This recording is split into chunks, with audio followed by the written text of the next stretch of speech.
വിട്ടോ വിട്ടോ.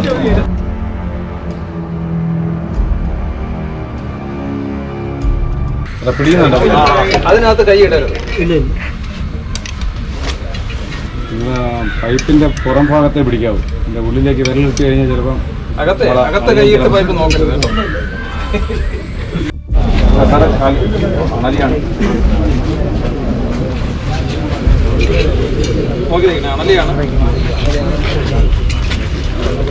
ഭയങ്കര ഫാസ്റ്റാണ്. വാല് നിലത്ത് നിന്ന് പൊക്കിയിട്ടേ എടുക്കാവുള്ളൂ. പക്ഷേ നൂർക്കാൻ പോലെ നിലത്തുനിന്ന് വാലെടുക്കരുത്.